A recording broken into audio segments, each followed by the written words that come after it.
Hello കൂട്ടുകാരെ, എല്ലാവരും എന്ത് ചെയ്യുകയാണോ? എല്ലാവരും സുഖമായിരിക്കുന്നോ? അപ്പോൾ ഇപ്പം നല്ല വേനലല്ലേ, അപ്പം ഞങ്ങൾ ഒരു ജ്യൂസ് കുടിക്കാൻ വേണ്ടിയിട്ട് ഒരു കടയിൽ വന്നു കേട്ടോ. നവനീതം എന്ന് പറഞ്ഞാണ് ഈ ജ്യൂസുകളുടെ പേര് വരുന്നത്. കുറച്ച് ജ്യൂസ് ഐറ്റംസ് നിങ്ങളെ പരിചയപ്പെടുത്താനാണ് ഈ ഒരു വീഡിയോ നിങ്ങളെ മുന്നെത്തിക്കുന്നത്. ജ്യൂസ് കട എന്ന് വിചാരിക്കുമ്പോൾ നിങ്ങളോർക്കും ജ്യൂസറ് അല്ലെങ്കിൽ മിക്സി എന്നിവയൊക്കെ ഉപയോഗിച്ചായിരിക്കും ഇവിടെ ജ്യൂസ് ഉണ്ടാക്കുന്നതെന്ന് കേട്ടോ. പക്ഷേ അതൊന്നുമല്ല മക്കളെ.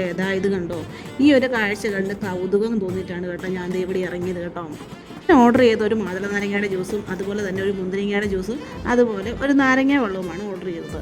ആദ്യം തന്നെ ആ ചേച്ചി മാതള നാരത്തിൻ്റെ ജ്യൂസ് ഉണ്ടാക്കുന്ന ഒരു കാഴ്ചയാണ് ഞാൻ നിങ്ങളുടെ മുന്നിൽ കാണിക്കുന്നത്. ഇത് കണ്ടിട്ട് ഒരാൾക്ക് ഇരിക്കപ്പുറത്ത് അതാണ്ട് ഓടി വരുന്നു കേട്ടോ. അവളിത് തിരിച്ച് മറിക്കുകയൊക്കെ ചെയ്യുന്നുണ്ട്, പക്ഷേ ഇതൊന്നും ആകുന്നില്ല കേട്ടോ. നമ്മൾ കാണുന്ന പോലെ അല്ലെന്നൊക്കെ പറഞ്ഞ് ഞാൻ അവളെ കളിയാക്കുന്നുണ്ട്. അയ്യോ അമ്മ എന്നെക്കൊണ്ട് വയ്യെന്ന് പറയുന്നത് തിരിച്ച് വീണ്ടും പോയിരുന്നു കേട്ടോ.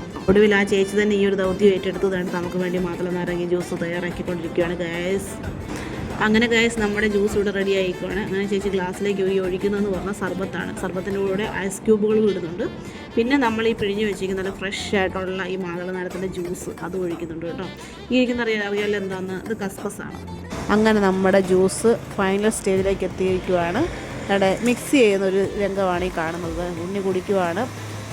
ഞാൻ ഫസ്റ്റ് ടൈമാണ് ഈ മാതള നാരങ്ങ ജ്യൂസ് കുടിക്കുന്നത് കേട്ടോ. ഞാൻ ആദ്യമായിട്ടാണ് കുടിക്കുന്നത്. ഉണ്ണി കുടിച്ചിട്ട് കുറച്ച് എനിക്കും തന്നു കേട്ടോ, നല്ലതായിരുന്നു. അടുത്തതായിട്ട് മുന്തിരി ജ്യൂസാണ് കേട്ടോ. അതിന് വേണ്ടി സർബത്തും കസ്കസും ഇട്ട് പിന്നെ മുന്തിരിയുടെ ജ്യൂസ് നേരത്തെ തന്നെ ഇവർ ചെയ്ത് വെച്ചിട്ടുണ്ട്. അതാണ് നമ്മൾക്ക് തരുന്നത്. ഈ ഒരു മുന്തിരി ജ്യൂസ് സൂപ്പർ ടേസ്റ്റ് ആയിരുന്നു കേട്ടോ. വൈൻ കുടിക്കുന്ന പോലെ തന്നെ എനിക്ക് തോന്നിയത്.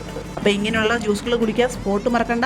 കായംകുളം ചെട്ടിക്കുളങ്ങര റൂട്ടിൽ ഭഗവതി പടിക്ക് സമീപം നവനീത് ജ്യൂസ് കോർണറാണ്. അപ്പോൾ അത്ര ഉള്ളൂ. Bye bye, see U.